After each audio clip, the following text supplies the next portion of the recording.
ওয়ালা তাহিনু ওয়ালা তাহজানু ওয়া আনতুমুল আ'লাউনা ইন কুনতুম মুমিনিন। তোমাদের জন্য কোনো ভয় নাই, হতাশা নাই, দুঃখ নাই। যদি মুমিন হও, বিজয় আমি তোমাদেরকে দান করব। সুবহানাল্লাহ। এই দিন থাকবে না। গত যে দিনগুলো গেল, সামনের দিনগুলো এরকম হবে না। গত 5ই আগস্ট, জুলাই আগস্টে কোনো ইসলামী বিপ্লব হয়নি, এটা হয়েছে ছাত্র জনতার গণবিপ্লব। কিন্তু খুব সন্নিকটে শীঘ্রই বাংলাদেশে আরেকটি বিপ্লব অনুষ্ঠিত হবে, সেটি হচ্ছে ইসলামী বিপ্লব, ইনশাআল্লাহ। কি আপনাদের কাছে এটা স্বপ্ন মনে হয় না বাস্তব? কোরআন গবেষণা করেন তাহলে বুঝবেন। আগামীর পৃথিবী হবে ইসলামের পৃথিবী, আগামীর পৃথিবী হবে কোরআনের পৃথিবী, ইনশাআল্লাহ। ওয়াদা কার? ওয়ালা সাউফা ইউতিকা রাব্বুকা ফাতারদা। শীঘ্রই আপনার রব আপনাকে এত কিছু দিবেন, আপনি খুশি হয়ে যাবেন। আল্লাহ কি করলেন? নবীর সাথে ওয়াদা পূরণ করলেন। মক্কা মদিনা, শুধু মক্কা মদিনা ইসলামের ভূমি হলো না, সেই রোম পারস্যের সীমানা পর্যন্ত ইসলাম ছড়িয়ে গেল। এরপরে ইসলাম ছড়াতে ছড়াতে, ইসলাম বিস্তৃত হতে হতে এশিয়া, ইউরোপ, আফ্রিকা, আমেরিকা, পৃথিবীর কোনো জায়গা বাকি নাই, সব জায়গায় ইসলাম চলে গিয়েছে। সুবহানাল্লাহ। ওয়াদাটা কার? ওয়াদাটা আল্লাহ। আল্লাহর নবীর কাছে যখন কিছুদিন ওহী নাযিল বন্ধ ছিল, মুশরিকরা তখন বলল, ফাকালাল মুশরিকুনা ক্বাদ উদ্দিআ মুহাম্মদ। তারা বলল, মুহাম্মদ, আমরা বলি সাল্লাল্লাহু আলাইহি ওয়াসাল্লাম, সম্ভবত তাকে তার রব পরিত্যাগ করেছেন। যখন আল্লাহর নবীর কাছে ওহী নাযিল বন্ধ হয়ে গেল, আল্লাহর নবীর পেরেশানি বেড়ে গেল। নবীজি ভাবলেন, হয়তোবা আমার কোনো কাজের কারণে আমার রব আমার উপরে নারাজ হয়ে গিয়েছেন, আমার রব আমার উপরও খুশি হয়ে গিয়েছেন, সেজন্য হয়তো আমার উপরে ওহী নাযিল বন্ধ করে দিয়েছেন। ওইদিকে আবার কাফির মুশরিকরা ওহী নাযিল বন্ধ হওয়ায় সমালোচনার মাত্রা বাড়িয়ে দিল। তারা বলতে লাগলো, মুহাম্মদ এতদিন ধরে আমাদেরকে যা শুনিয়েছে, সম্ভবত তার কাছে এগুলো যে শয়তান নিয়ে আসতো, সেই শয়তানের সাথে এখন তার দেখা সাক্ষাৎ হয় না। নাউজুবিল্লাহ। যেমন বুখারী এবং মুসলিম শরীফের হাদিসে এসেছে, ইশতাকা রাসূলুল্লাহ বলি সাল্লাল্লাহু আলাইহি ওয়াসাল্লাম, আল্লাহর রাসূল অসুস্থ হয়ে পড়লেন। ফালাম ইয়াকুম লাইলাতাইনি আও সালাসা। 2 রাত বা 3 রাত আল্লাহর নবী তাহাজ্জুদের নামাজের জন্য উঠতে পারলেন না। আল্লাহর নবীর পাশের বাড়ি ছিল আবু লাহাবের বাড়ি। আবু লাহাবের স্ত্রী উম্মু জামিল, সে আল্লাহর নবীকে এসে বলল, ইন্নী লা আরজু আন ইয়াকুনা শাইতানুকা ক্বাদ তারাকাকা।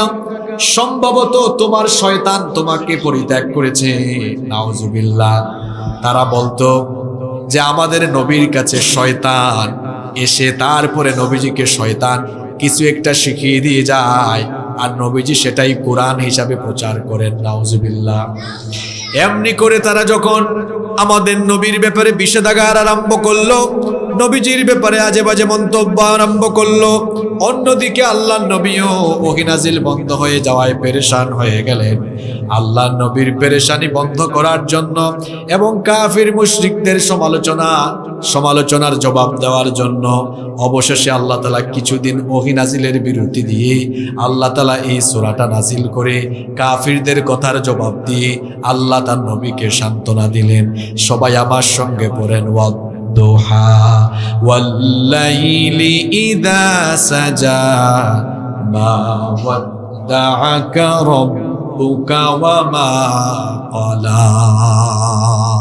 ওয়াদ-দুহা, শপথ পূর্বাহ্নে, শপথ দিনের যখন তা আলো ঝলমল হয়। ওয়াল-লাইলি ইযা সাজা, শপথ রাতের যখন তা তমসাচ্ছন্ন অন্ধকারে নিপতিত হয়। মা ওয়াদ্দাআকা রাব্বুকা ওয়া মা ক্বালা। নবী, আপনার রব আপনাকে পরিত্যাগ করেননি, তিনি আপনার উপরে বেজারও হয়ে যাননি, নাখুশও হয়ে যাননি। সুবহানাল্লাহ। কথা বুঝে থাকলে জবাব দেন। আল্লাহ তার নবীকে সান্ত্বনা দিলেন, বললেন, আপনার উপর আমি নারাজ নই, আপনাকে পরিত্যাগ করিনি। এই কথাটা বলার আগে আল্লাহ কসম করলেন কয়বার? এই বুঝি আপনাদের মনোযোগের ধরন। আমি তো ভাবছিলাম 20-30 মিনিট কথা বলবো, কিন্তু আমার তো মনে হয় না আমি আর 10 মিনিটও কথা বলবো এখানে। মনোযোগ আছে আপনাদের? আল্লাহ 2 বার কসম করলেন। গুরুস্থানে কথা বলতে আমি মজা পাই না। গুরুস্থানে কি পাবলিক কথা বলে? কবরস্থানের পাবলিক কথা বলে? কথা বলেন। আপনারা গুরুস্থানে না জিন্দাস্থানে? আপনাদেরকে বেশি রাত পর্যন্ত অপেক্ষা করানো ঠিক হয় নাই। আমার মনে হয় বাদেশে এমআরএ দিয়ে দিলে হয়তো পরে আপনারা মন ভরে কথা বলতেন। আপনাদের ঘুম আসছে চাচারা? এখানে অনেক চাচারা আছেন। চাচা ঘুম আসছে আপনাদের?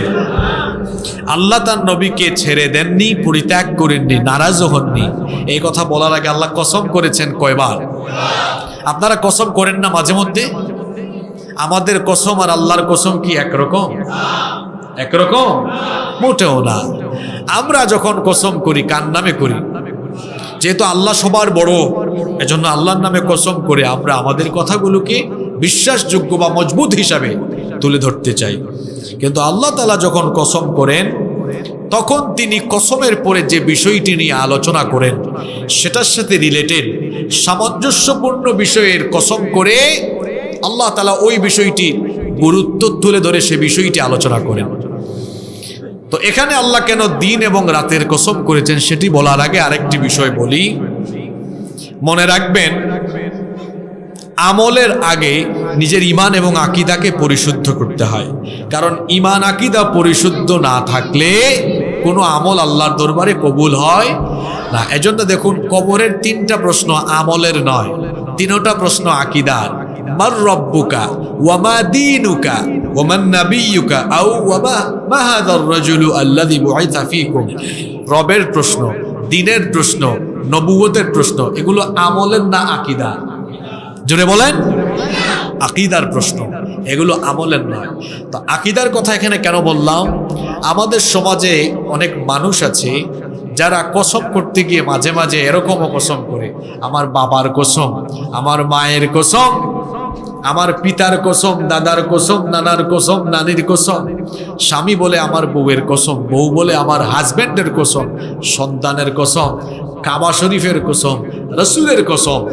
এই যে বিভিন্ন ধরনের কসম করা হয়, একজন মুমিন শুধুমাত্র কসম করতে পারে আল্লাহর নামে।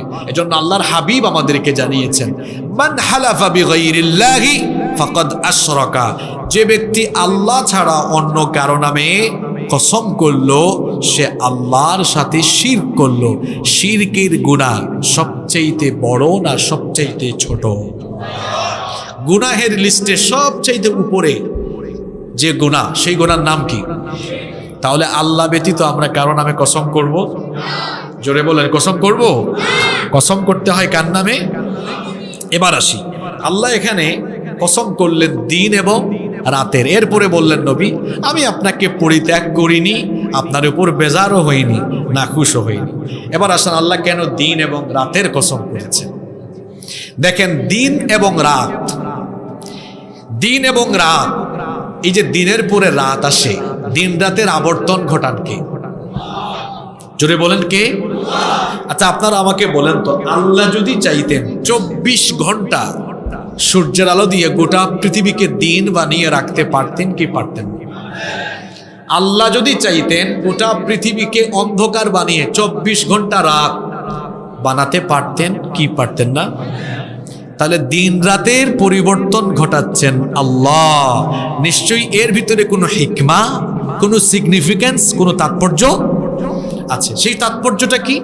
দেখেন, আজকের বিজ্ঞানও বলছে এই যে দিন এবং রাত কেন হচ্ছে।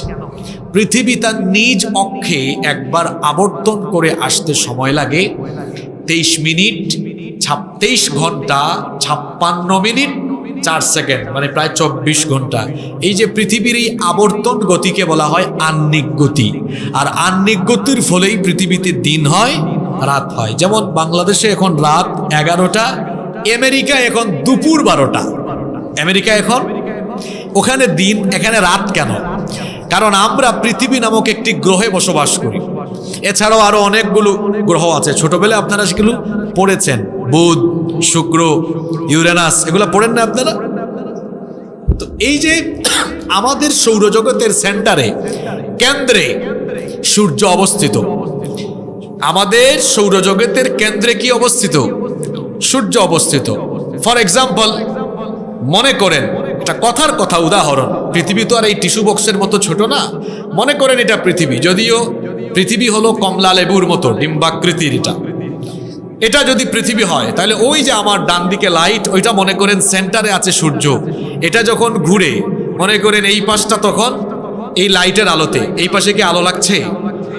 এই পাশে আলো লাগার কারণে এই পাশের অঞ্চলগুলোতে দিন, আর এদিকে অন্ধকার, আলো পড়ছে না, এটা রাত। আর এটা তো পৃথিবী স্থির না, সে সূর্যকে কেন্দ্র করে ক্রমেই ঘূর্ণায়মান, ঘুরছে তো ঘুরছে।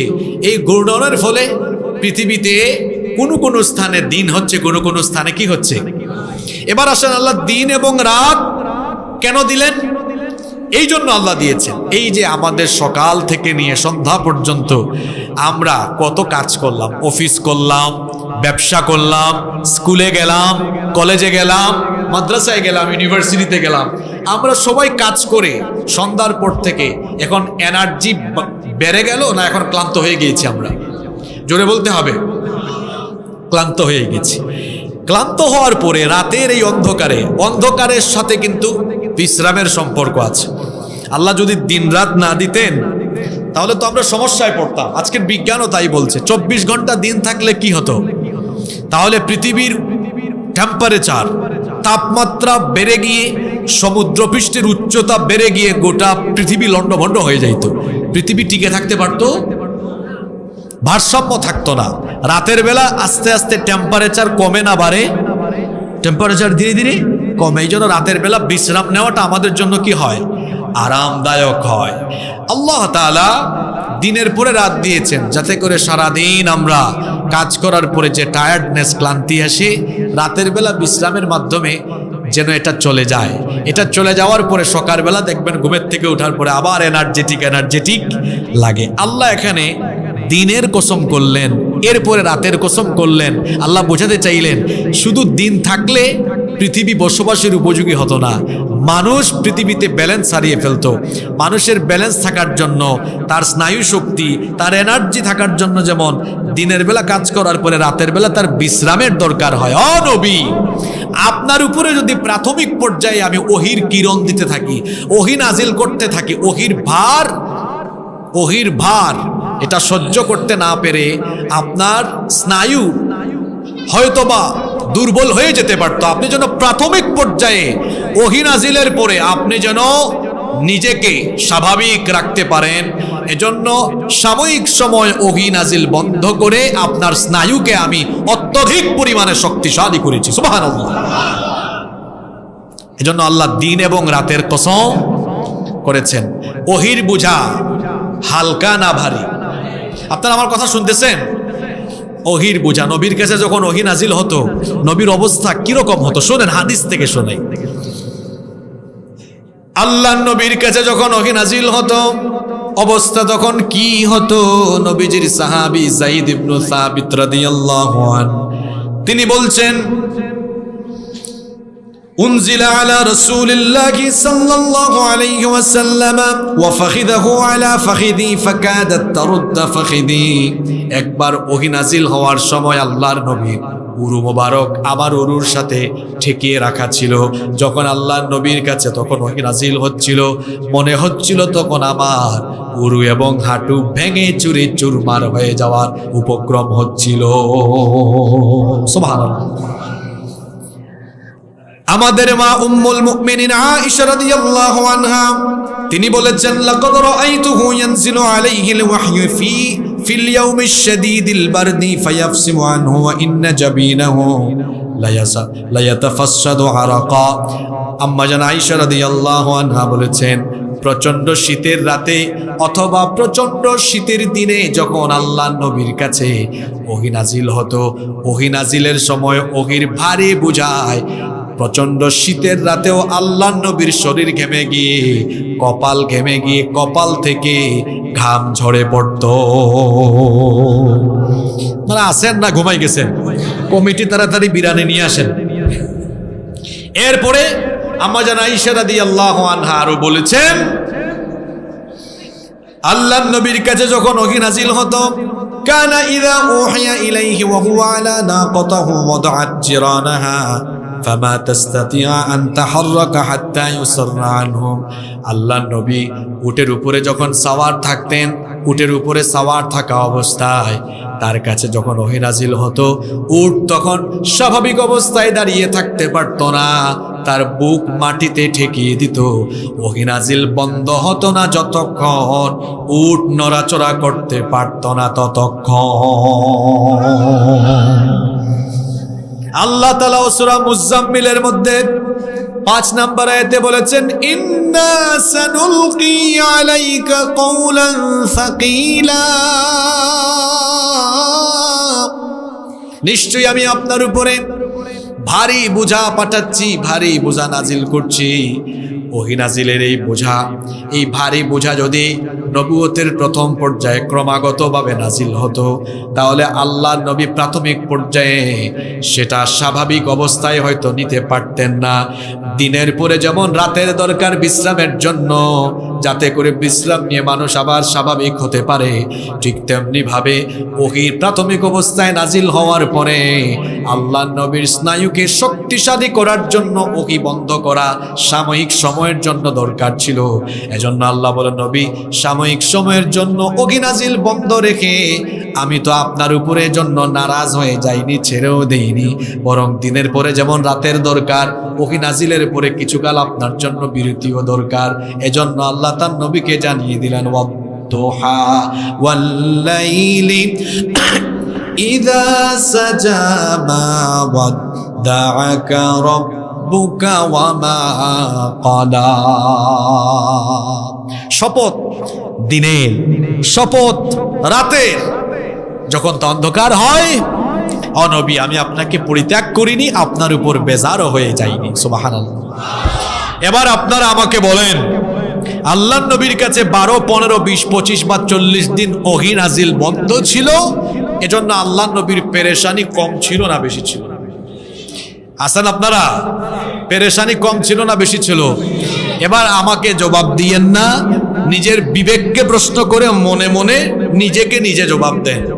আপনি কি জাতের আশেকে রসুল আমাকে বলেন, নবীর কাছে 30-40 দিন ওহী নাজিল হয় না, পেরেশানি আর পেরেশানি, আর আপনার 30-40 নয়, 30-40 বছর চলে গিয়েছে, আপনি এখনো কোরআনের রঙে নিজেকে রাঙাতে পারলেন না, আপনার মধ্যে এখনো পেরেশানি দেখা যায় না।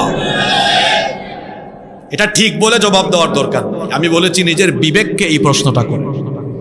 আমি যদি এই ইখতিলাফের কারণে ধরে নেই 40 দিন ওহী নাজিল হয় না, পেরেশান নবীজি, পেরেশান পেরেশান, আল্লাহ কেন আমাকে ওহী দিচ্ছেন না? তিলাওয়াত হয় না। আমার আগে ওমর ফারুক ভাই বক্তৃতার মধ্যে সূরা তাহার আয়াত তেলাওয়াত করেছেন। কত ডেঞ্জারাস কথাবার্তা। যারা কোরআন থেকে দূরে সরে যাবে তাদেরকে অন্ধ অবস্থায় কিয়ামতের মাঠে তোলা হবে। কত ডেঞ্জারাস কথাবার্তা। আমরা কি মাঠে উঠতে চাই? তাহলে কোরআনের সাথে সম্পর্ক বাড়ানোর দরকার আছে না নাই? আল কোরআনের পথ এটাই রাসূলের পথ। কোরআনের পথ কার পথ? কোরআনের পথ কার পথ? আল কোরআনের পথ এটাই হইল রাসূলের পথ। তাহলে আল্লাহ তাআলা তার নবীকে জানালেন, নবী আমি আপনাকে পরিত্যাগ করিনি, আমি আপনার উপর নারাজ হয়ে যাই। এদিকে তাকান। এরপরে আল্লাহ তার নবীকে বলছেন, ওয়ালাল আখিরাতু খায়রুল লাকা মিনাল উলা, ওয়ালাল আখিরাতু খায়রুল লাকা মিনাল উলা। আর পূর্ববর্তী সময়ের চাইতে উত্তম। সুবহানাল্লাহ পড়েন। কোন সময় আয়াত নাজিল হচ্ছে? যেই সময় মক্কায় ইমানদারদের সংখ্যা, মুসলমানদের সংখ্যা অনেক বেশি না অনেক কম? জোরে বলতে হবে, অনেক বেশি না কম? অনেক কম, অনেক কম। ইমানের ঘোষণা দিলেই কাফেররা পিটায়া পিটায়া রক্তাক্ত করেছে। গত 15 বছর আপনারা বাংলাদেশে কুরআন বিরোধী, ইসলাম বিরোধী স্বৈরাচার ফ্যাসিস্টদের নির্যাতন যে দেখেছেন, এটা নতুন নয়। এটা কুরআন নাজিলের যুগেও ছিল, কুরআন বিরোধীরা সেই যুগেও এটা করত, এই যুগেও কুরআন বিরোধীরা কুরআন ওয়ালাদের সাথে, আলেম উলামাদের সাথে যে কাজ করেছে, যে কর্মকাণ্ড করেছে সেটা আবু জেহেলীয় স্টাইলেই তারা করেছে। সেই সময় নবীজিকে গালি দেওয়া হচ্ছে, আমার নবীকে কাফিররা পাগল বলছে, জাদুকর বলেছে, আমার নবীকে কাফিররা গণক বলেছে, কবি বলে উপহাস করেছে, মিথ্যাবাদী বলেছে, নাউজুবিল্লাহ। সাহাবীদেরকে ধরে ধরে পিটাচ্ছে। ওই সময় আল্লাহ নবীজিকে বলছেন, নবী হতাশ হবেন না, ওয়ালাল আখিরাতু খায়রুল লাকা মিনাল উলা। যে সময় সামনে আসতেছে, সামনের সময়গুলো এখনকার মতো দুর্দিন হবে না, দুর্দিনের পরে সুদিন আসতেছে, পরবর্তী সময় এই সময়ের চাইতে উত্তম হবে। সুবহানাল্লাহ। ওয়ালা সাউফা ইউতিকা রাব্বুকা ফাতারদা। আর অচিরেই আপনার রব আপনাকে এত বেশি দিবেন, ফাতারদা, যে আপনি সন্তুষ্ট হয়ে যাবেন। সুবহানাল্লাহ। এই ওয়াদা নবীর সাথে করেছেন কে? আল্লাহ কি তার নবীর সাথে যে ওয়াদা করেছেন তা পূরণ করেন নাই? যে সময়ে এই আয়াত নাজিল হচ্ছে, ওয়ালাল আখিরাতু খায়রুল লাকা মিনাল উলা ওয়ালা সাউফা ইউতিকা রাব্বুকা ফাতারদা, পরবর্তী সময় পূর্ববর্তী সময়ের চাইতে উত্তম হবে, শীঘ্রই আপনার রব আপনাকে এত নেয়ামত দিবেন যে আপনি সন্তুষ্ট হয়ে যাবেন। এটা কোন সময় নাজিল হয়েছে? যেই সময় আমার নবীর উপরে এবং সাহাবীদের উপরে গোটা মক্কায় নির্যাতনের স্টিম রোলার চলছে, সেই সময়ে আল্লাহর দেওয়া ওয়াদা কিছুকাল পরেই কিভাবে বাস্তবায়ন হলো। যে মক্কায় কাফিররা মুসলমানদের রক্ত ঝরালো, যে মক্কা থেকে কাফিররা মুসলমানদেরকে বের করে দিল, সেই মক্কায় কিছুকাল পরে আল্লাহ তাআলা কাফেরদের শিকড়ের মূল উৎপাটন করে মক্কার জমিনে আল্লাহ ইসলামের পতাকা বিজয়ী করে দিলেন। আল্লাহ তার ওয়াদা রেখেছেন কি রাখেন নাই? এই ওয়াদা আপনাদের সাথেও আল্লাহ আপনাদেরকেও বলছেন। অন্য আয়াতে আল্লাহ কি বলছেন? কোরআনের এক আয়াতের তাফসীর অন্য আয়াতে পাওয়া যায়, ওয়ালা তাহিনু ওয়ালা তাহজানু ওয়া আনতুমুল আ'লাউনা ইন কুনতুম মুমিনিন। তোমাদের জন্য কোনো ভয় নাই, হতাশা নাই, দুঃখ নাই, যদি মুমিন হও বিজয় আমি তোমাদেরকে দান করব। সুবহানাল্লাহ। এই দিন থাকবে না। গত যে দিনগুলো গেল, সামনের দিনগুলো এরকম হবে না। গত 5ই আগস্ট, জুলাই আগস্টে কোনো ইসলামী বিপ্লব হয়নি, এটা হয়েছে ছাত্র জনতার গণবিপ্লব। কিন্তু খুব সন্নিকটে শীঘ্রই বাংলাদেশে আরেকটি বিপ্লব অনুষ্ঠিত হবে, সেটি হচ্ছে ইসলামী বিপ্লব, ইনশাআল্লাহ। কি আপনাদের কাছে এটা স্বপ্ন মনে হয় না বাস্তব? কোরআন গবেষণা করেন তাহলে বুঝবেন, আগামীর পৃথিবী হবে ইসলামের পৃথিবী, আগামীর পৃথিবী হবে কোরআনের পৃথিবী, ইনশাআল্লাহ। ওয়াদা কার? ওয়ালা সাউফা ইউতিকা রাব্বুকা ফাতারদা, শীঘ্রই আপনার রব আপনাকে এত কিছু দিবেন আপনি খুশি হয়ে যাবেন। আল্লাহ কি করলেন? নবীর সাথে ওয়াদা পূরণ করলেন। মক্কা মদিনা, শুধু মক্কা মদিনা ইসলামের ভূমি হলো না, সেই রোম পারস্যের সীমানা পর্যন্ত ইসলাম ছড়িয়ে গেল। এরপরে ইসলাম ছড়াতে ছড়াতে, ইসলাম বিস্তৃত হতে হতে এশিয়া, ইউরোপ, আফ্রিকা, আমেরিকা, পৃথিবীর কোনো জায়গা বাকি নাই, সব জায়গায় ইসলাম চলে গিয়েছে। সুবহানাল্লাহ। ওয়াদাটা কার? ওয়াদাটা আল্লাহ। কোন মুফাসসির এই আয়াতের ব্যাখ্যা করেছেন যে আল্লাহ এখানে বলেছেন, নবী দুনিয়ার চাইতে আপনার জন্য আখিরাত আরো উত্তম হবে। আমার নবীর মর্যাদা সম্মান দুনিয়াতে সবার কম না বেশি? জোরে বলতে হবে, সবার। আমার নবীর চাইতে মর্যাদা এই পৃথিবীতে আর কারো হতে পারে? দুনিয়াতে যেমন আমার নবীর সম্মান বেশি, ইজ্জত বেশি, মর্যাদা বেশি, আখিরাতেও। আপনারা বলবেন, হুজুর ইজ্জত এত বেশি হইলে আমার নবী পরে আসছেন কেন? আজকের মাহফিলে আমাকে আপনারা বানাইলেন প্রধান বক্তা, আমাকে কি আপনারা শেষে দিয়েছেন না প্রথমে দিয়েছেন? তাহলে বোঝা গেল মূল গুরুত্বপূর্ণ যিনি তাকে দেওয়া হয় সবার। আমার নবী হচ্ছেন বিশ্ব সভার প্রধান অতিথি, এজন্য তিনি এসেছেন সবার শেষে। সুবহানাল্লাহ। আদম আগে এসেছেন মানে আদম সবার উপরে মর্যাদাবান, বিষয়টা এমন নয়। আমার নবী দুনিয়ার সমস্ত পয়গম্বরদের নবী, সমস্ত পয়গম্বরদেরও লিডার, সৈয়দ আল্লাহ আমার নবীকে বানিয়েছেন। সুবহানাল্লাহ। এজন্য তো আমরা বলি সাইয়্যিদুল মুরসালিন ইমামুল মুরসালিন, সমস্ত রাসূলদের নেতা হলেন আমার নবী। সেই মেরাজের কাহিনী আপনারা জানেন। মসজিদে আকসায় সকল নবী রাসূলদের উপস্থিতিতে আমার নবীকে জিবরিল আমিন সামনে দিলেন, বললেন, নবী আপনি নামাজের ইমামতি করেন। এখানে আদম থেকে ঈসা আলাইহিমুস সালাম সব নবীরা উপস্থিত। নবীজি বললেন আমি তো সবার পরে আসছি, আমি কেন সামনে যাব? নবীজি বললেন, তখন জিবরিল বললেন হ্যাঁ আপনিই সামনে যাবেন, কারণ আল্লাহ আপনাকে এই সকল নবী রাসূলদেরও নবী বানিয়েছেন। সুবহানাল্লাহ। আমার নবীর ইজ্জত সম্মান কম না বেশি? শুধু দুনিয়ায় না আখিরাতেও? আখিরাতে আমার নবীর মর্যাদা এত বেশি, আল্লাহর হাবিব তার নিজের জবানে বলেছেন আনা সাইয়্যিদু ওয়ালাদি আদম ইয়াউমাল কিয়ামা। কিয়ামতের ময়দানে আল্লাহ আমাকে মানব জাতির নেতা বানিয়ে দিবেন। কিয়ামতের ময়দানে মানুষ যখন 50,000 বছর দাঁড়িয়ে থাকবে, দিশেহারা হয়রান পেরেশান হয়ে যাবে, মানুষ দিক বিদিক ছোটাছুটি করবে। বিচারের দিনটা হবে 50,000 সানাতিম মিম্মা তাউদ্দুন। আল্লাহ তাআলা আমাদের হিসাব অনুযায়ী এটা হবে 50,000 বছরের সমতুল্য। কিয়ামতের ময়দানে আমার নবীর স্ট্যাটাস সম্মান দেখেন কত বেশি। আমার নবী মুখ খুলে আল্লাহকে বলবেন না যতক্ষণ আল্লাহ বিচারও আরম্ভ করবেন না ততক্ষণ। সুবহানাল্লাহ। শুধু কি তাই, আমার নবীর মর্যাদা কত বেশি, কিয়ামতের দিন আল্লাহ জান্নাতের উদ্বোধন করাবেন আমার নবীকে ডেকে। এটা কি বানানো কথা? আমার হাদিস শোনাই আপনাদেরকে। আল্লাহর নবী বলেছেন আতি বাবাল জান্নাতি ইয়াউমাল কিয়ামা। কিয়ামতের ময়দানে, কিয়ামতের দিনে আমি জান্নাতের দরজার কাছে আসব। জান্নাতের দরজার কাছে এসে বলবো ফাস্তাফতিহ, জান্নাতের দরজা খোলো। ইয়াকুলুল খাজিন, জান্নাতের দারওয়ান দ্বাররক্ষী ফেরেশতা তখন বলবে মান আনতা, আপনি কে? নবীজি বলবেন আমাকে চিনো না? আনা মুহাম্মদ, আমরা বলি সাল্লাল্লাহু আলাইহি ওয়াসাল্লাম। ফেরেশতা তখন বলবে বিকা উমিরতু, আপনার ব্যাপারেই তো আদিষ্ট হয়ে আমি দাঁড়িয়ে আছি। আল্লাহ আমাকে বলেছেন আপনি আসবেন না যতক্ষণ জান্নাতের দুয়ার খোলা হবে না ততক্ষণ।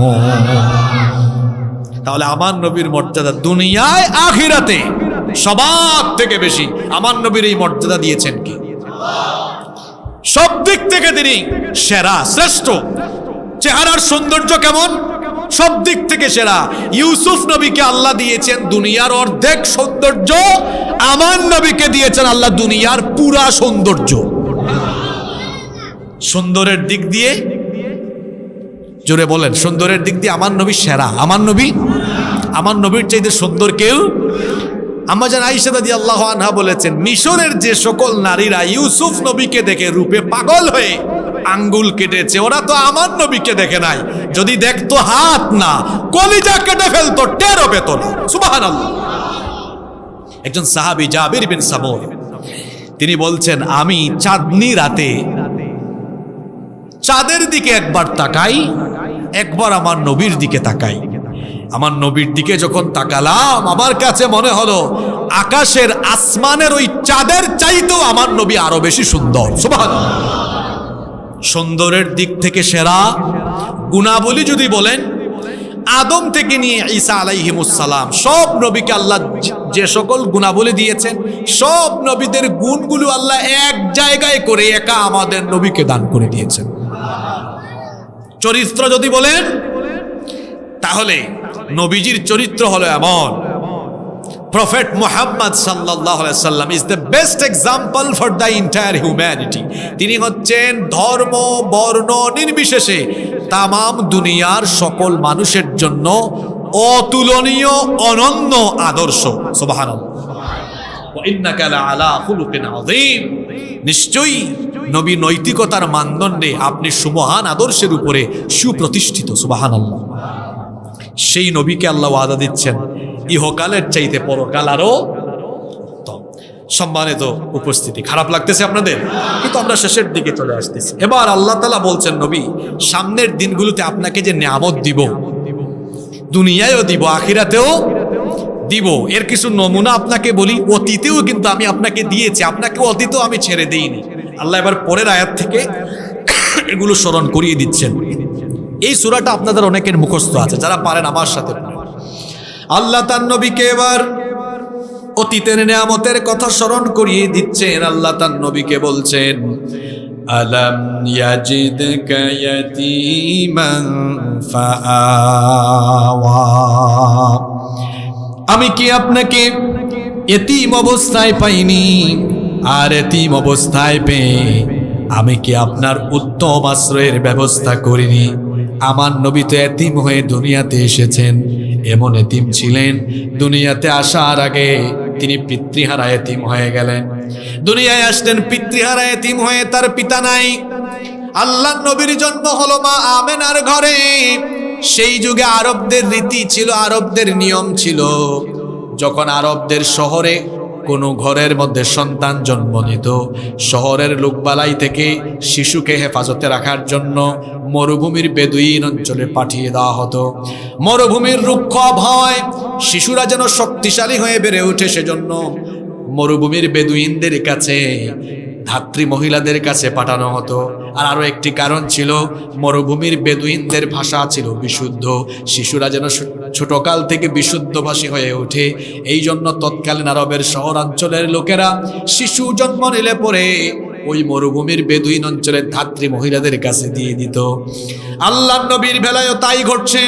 আল্লাহ নবীর জন্মের পরে নবীজির দাদা আব্দুল মুত্তালিব ধাত্রী মহিলার সন্ধান করছেন। যেহেতু নবীজির পিতা নাই, পিতা ছাড়া এতিম, মহিলারা মনে করলেন যেহেতু পিতা নাই, এতিম সন্তানটিকে নিলে পারিশ্রমিক কম পাবো। এজন্য কেউ ঘরের ভিতরেও যায় না, আমার নবীকেও দেখে না।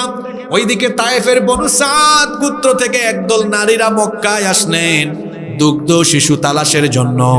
তারা এসে যার যার মতো করে শিশুদের সন্ধান করে শিশুদেরকে নিয়ে গেলেন। অবশেষে এলেন বনু সাদ গোত্রের সবচাইতে সৌভাগ্যবতী নারী হালিমাতুস সাদিয়া। সেই সময়টা ছিল দুর্ভিক্ষের সময়। দুর্ভিক্ষের কারণে তার গাধা অত্যন্ত জরাজীর্ণ ছিল, হালকা পাতলা ছিল। ধীর গতিতে চলতে চলতে তার গাধা যখন মক্কা নগরীতে এলো, এসে দেখলেন কোনো শিশু নাই, সব শিশুগুলিকে নিয়ে অন্যান্য নারীরা চলে গিয়েছে। আব্দুল মুত্তালিব বললেন, আমার ঘরে একটি এতিম সন্তান আছে, যদি দয়া হয়, মায়া হয়, তাহলে তাকে দেখো, দেখে যদি মন চাই তো নিয়ে যেতে পারো। এতিম বাচ্চা, বেশি টাকা পয়সা দেওয়া যাবে না। হালিমাতুস সাদিয়ার সাথে তার স্বামী এসেছিলেন। স্বামীকে বললেন, আমরা তো সবার শেষে এসেছি, কোনো শিশু পেলাম না, একেবারে যদি খালি হাতে ফিরে যাই তাহলে তো সেটা আমাদের জন্য কল্যাণকর হবে না। চলেন, এতিম একটা শিশু পেয়েছি, দেখি কেমন, যদি ভালো লাগে তো নিয়ে যাব, পয়সা করি যা পাইলাম। স্বামী সম্মতি দিলেন।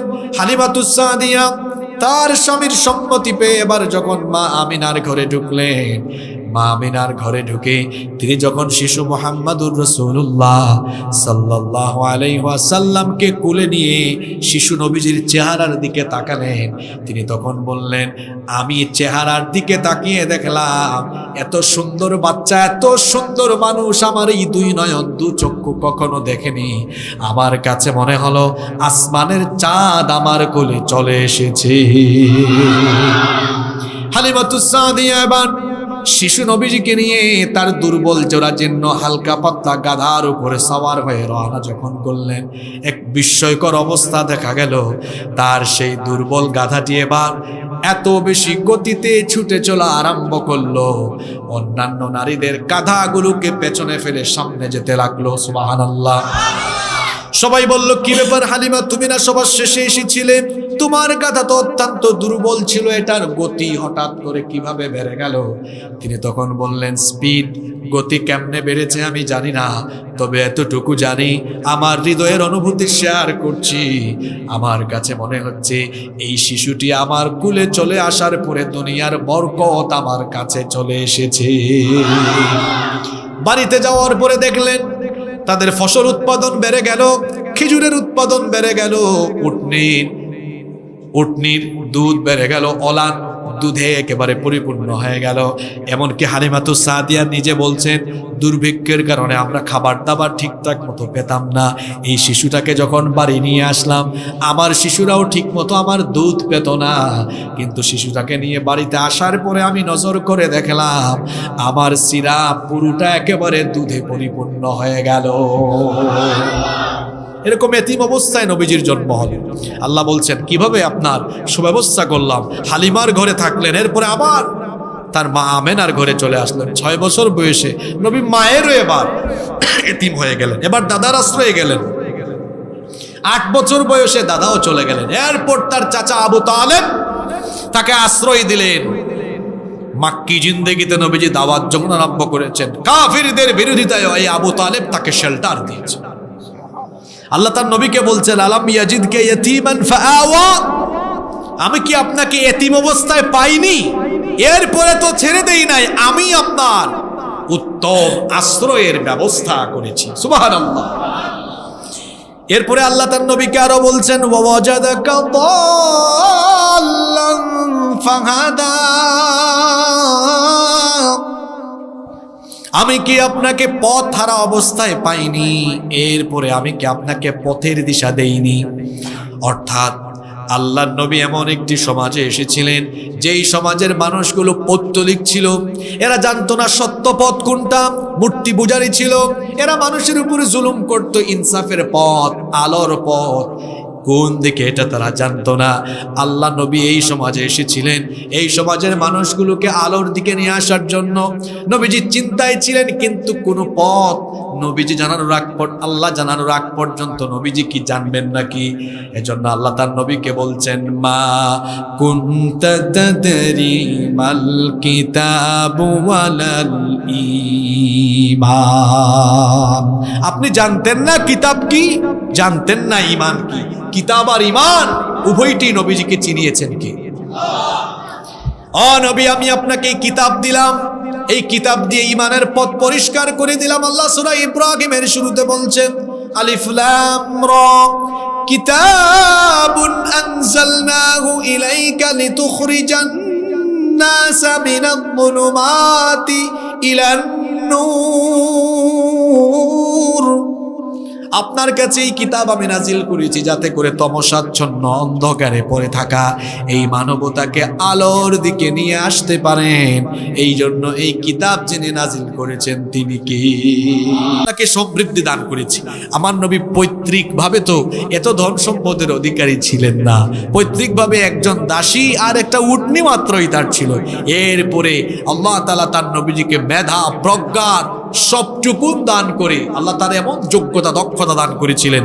আপনারা জানেন আমার নবীর আমানতদারিতা, স্বচ্ছতা, তার এই গুণাবলী গোটা মক্কায় যখন ছড়িয়ে গেল, মক্কার ধনাঢ্য ব্যবসায়ী নারী খাদিজা আত-তাহেরা রাদিয়াল্লাহু আনহা তিনি তখন আল্লাহর নবীকে তার ব্যবসায়ী নিয়োগ করলেন।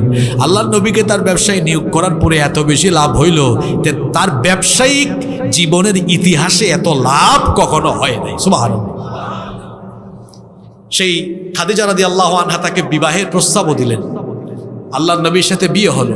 আল্লাহ বলছেন, নবী আমি আপনাকে নিঃস্ব অবস্থায় বেশ সমৃদ্ধি দান করেছি। আল্লাহ এখানে তিনটি আয়াতে তার নবীকে নেয়ামতের কথা স্মরণ করিয়েছেন। আলাম ইয়াজিদকা ইয়াতীমান ফাআওয়া ওয়া ওয়াজাদাকা দাল্লান ফাহাদা ওয়া ওয়াজাদাকা আইলান ফাআগনা। এই তিনটি আয়াতে নেয়ামতের কথা স্মরণ করি। এবার আল্লাহ তার নবীকে এবং আমাদেরকে কিছু উপদেশ দিয়ে সূরাটি শেষ করছেন। এই তিনটি উপদেশ, এই শেষের তিনটা আয়াতে কিছু উপদেশ আছে, এই উপদেশগুলো শুনে আমরা শেষ করবো ইনশাআল্লাহ। উপদেশ কি? আল্লাহ বললেন আল্লাহ বললেন উপদেশ হচ্ছে ফাআম্মাল ইয়াতীমা ফালা তাকহার, আপনি এতিমদের সাথে দুর্ব্যবহার করবেন। নবী তো এতিম ছিলেন। এবার আল্লাহ নবীকে বলছেন এতিমদের সাথে কঠোর আচরণ করবেন না, ধমক দিবেন না, দুর্ব্যবহার করবেন না। নবীর মাধ্যমে আল্লাহ আমাদেরকেও শিখালেন এতিমের সাথে বাজে আচরণ করো না, দুর্ব্যবহার করো না। আমাদের সমাজে কিন্তু এমন বহু মানুষ আছে যারা এতিমের সম্পদ গাদ্দারি করে আত্মসাৎ করে ফেলে।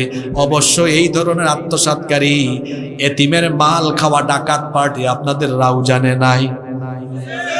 হ্যাঁ আছে। এতিমের সম্পদ আত্মসাৎ করে ফেলে। আর এই দেশে তো জনগণ সবচেয়ে বড় এতিম। কথা বুঝেন না? এবার জনগণ সবচেয়ে বড়, কারণ ক্ষমতা যখনই যারা পায় মানুষকে এতিম বানায় ফেলে। জনগণ কেন বড় এতিম এই জন্য বললাম, যারাই যখন ক্ষমতা পায় সব কিছুর বোঝা জনগণের ঘাড়ের উপরে চাপায় দেয়। সবাই শুধু জনগণের উপরেই খুব ঝাড়তে জানে।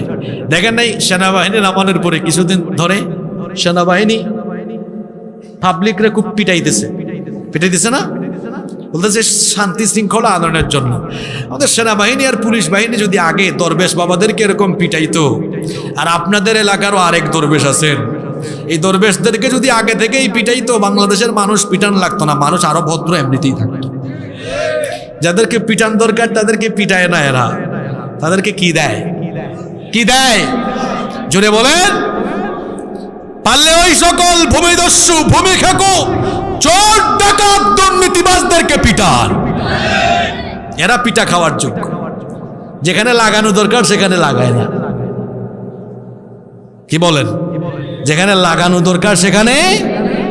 এক একটার চেহারা দেখছেন, চেহারা দেখলে মনে হয় বেহেশত থেকে পালাই আসছে, কিন্তু তলে তলে পর্দার অন্তরালে এমন কোনো খারাপ কাজ নাই যা তারা করে নাই। এতিমের সাথে আল্লাহ তাআলা বলছেন দুর্ব্যবহার করবে, বরং এতিমকে দেখাশোনা করেন, লালন পালন করেন, রক্ষণাবেক্ষণ করেন। এতিম ছেলে মেয়ে থাকলে বিভাগের ব্যবস্থা করে দেন। যে ব্যক্তি এতিমকে কষ্ট দিল সে যেন আমার নবীকেই কষ্ট দিল, কারণ আমার নবীও তো এতিম ছিলেন। এজন্য এতিমের সাথে খারাপ আচরণ করবেন না, বরং এতিমের সাথে স্নেহ, মমতা, ভালোবাসা সুলভ আচরণ করবেন। যদি করতে পারেন, এতিম যদি দেখাশোনা করতে পারেন, তাহলে লাভ কি হবে শোনেন। আল্লাহর নবী বলেছেন, আনা ওয়া কাফিলুল ইয়াতীমি ফিল জান্নাতি হাকাদা ওয়া দাম্মাস সাব্বাবাতি ওয়াল ওয়াসতা।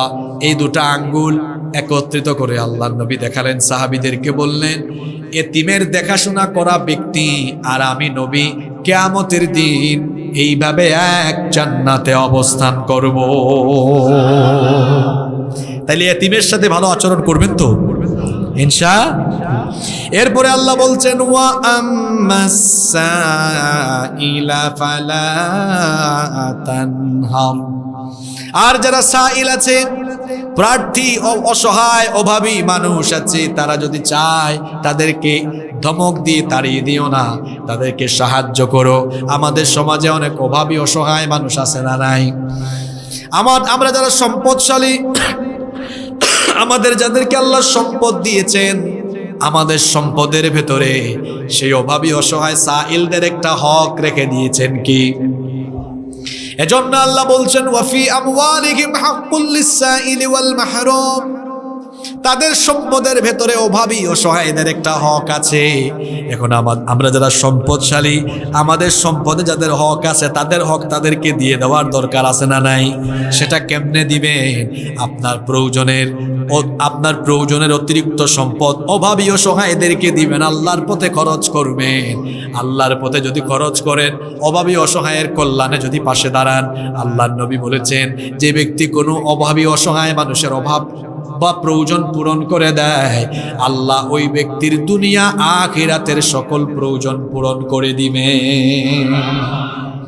এরপরে আল্লাহ শেষ করছেন, শেষ আয়াত, ওয়া আম্মা বিনি'মাতি রাব্বিকা ফাহাদ্দিস। ও নবী, আল্লাহর যত নেয়ামত আছে এগুলো বর্ণনা করেন। আমি যে এত নেয়ামত দিলাম, এই নেয়ামতের বহিঃপ্রকাশ করেন। নেয়ামত পেয়ে শুকরগুজারি হলে নেয়ামত বাড়িয়ে দেন কে? এজন্য আল্লাহ বলছেন, লা ইন শাকারতুম লা আযীদান্নাকুম ওয়া লা ইন কাফারতুম ইন্না আযাবি লাশাদীদ। যদি আমার শুকরগুজার বান্দা হও, যত নেয়ামত দিয়েছি এই নেয়ামত আমি আরো বহু গুণে বৃদ্ধি করে দিব। সুবহানাল্লাহ। জন্য আমরা সব সময় শুকরগুজার বান্দা হব ইনশাআল্লাহ। এই যে সূরা দুহার 11টি আয়াতের সংক্ষিপ্ত আলোচনা করলাম, এখান থেকে কিছু শিক্ষা আমি শেষের 2 মিনিটে তুলে ধরছি ইনশাআল্লাহ। 1 নাম্বার শিক্ষা হলো, আল্লাহ কখনো তার পথের পথিকদেরকে ছেড়ে দেন, আল্লাহ তাদের সাথে থাকেন। ইমানদাররা যদি আল্লাহর উপর ভরসা করে, আল্লাহর সাথে ইমানের সম্পর্ক মজবুত করে তৈরি করতে পারে, আল্লাহ তাদেরকে কখনো ছেড়ে দেন। এজন্য জীবনের সুসময়ে, দুঃসময়ে, সর্বাবস্থায় যার উপরে অটল অবিচল থাকতে হবে এবং যার সাথে ইমানের সম্পর্ক বাড়াতে হবে, তিনি কি? 2 নাম্বার মনে রাখতে হবে, আল্লাহ তাআলা ইসলামের বিজয় দান করবেন। এটা কার ওয়াদা? আল্লাহ বলেছেন পরবর্তী দিনগুলো এটা আগের চেয়ে উত্তম হবে, আগামীর দিনগুলো ইসলামের দিন হবে। এই দৃঢ় বিশ্বাস অন্তরে রেখে আল্লাহর দ্বীনের পথে অটল থাকতে হবে, দ্বীনি দাওয়াতি আন্দোলনে নিজেদেরকে শামিল করতে হবে ইনশাআল্লাহ। 3 নম্বর শিক্ষা হলো এতিমের সাথে, অভাবীদের সাথে কখনো দুর্ব্যবহার, খারাপ আচরণ করা যাবে। 4 নম্বর, নিজেকে আল্লাহর শুকরগুজার বান্দায় পরিণত করার চেষ্টা করতে হবে। আমাদের সমাজে শুকরিয়া নাই, এ ধরনের মানুষের সংখ্যা সবচেয়ে বেশি। যে আমি আপনাদেরকে বলি, একটা উদাহরণ দিয়ে শেষ করি। মানুষ হলো এমন, সে যত পায় আরো পাইতে চায়। এখানে বিরিয়ানির প্যাকেট একটু পরে বন্টন করবেন, একটা দিয়া যদি বলেন আরেকটা একটু দেই, না করবেন। মানুষের স্বভাব হলো এমন। এজন্য একটা হাদিস আছে এমন, আল্লাহ নবী বলেছেন, আদম সন্তানকে যদি একটা সোনা ভরা উপত্যকা দেওয়া হয়, সে বলবে, ইস, যদি আরেকটা সোনা ভরা মাঠ পেতাম। আল্লাহ নবী বলেছেন, ওয়ালাইয়ামলা ফাহু ইল্লা তুরাব, 3.5 হাত মাটি ছাড়া তার পেট কোনো কিছু দিয়ে ভরবে। একটা বাড়ির মালিক হইলে বলে, যদি আরেকটা বাড়ি হইতো, রাউজানে একটা হয়েছে, কয় চিটাংয়ে যদি হইতো, চিটাংয়ে হয়েছে, হয়তো ঢাকায় হইতো, ঢাকায় হয়েছে, কয় যদি এখন বেগম পাড়ায় হইতো। চাহিদার কোনো শেষ। আলহাকুমুত তাকাসুর, আল্লাহ সূরা তাকাসুরে বলেছেন, এভাবে তো প্রাচীরের প্রতিযোগিতা করতে করতে করতে করতে হাত্তা যুরতুমুল মাকাবির, কবরে তোমরা গিয়ে হাজির হয়ে যাও। যেটুকু পেয়েছেন শুকরিয়া করেন। আপনি হাঁটতে পারেন, গাড়ি নাই, আলহামদুলিল্লাহ। পৃথিবীর বহু মানুষের পা নাই, হাঁটতে পারে না, আমি তার চেয়ে ভালো আছি। আপনার ছোট্ট একটা বাড়ি আছে, দুর্নীতি করে বড় বিল্ডিং বানানোর স্বপ্ন দেখার দরকার নাই। এই গভীর রাতে বের হয়ে দেখেন, চট্টগ্রাম শহরে গিয়ে দেখেন, আমরা তো রাতের পাখি। রাতের পাখি মানে রাতের বেলা সফর করি বেশি।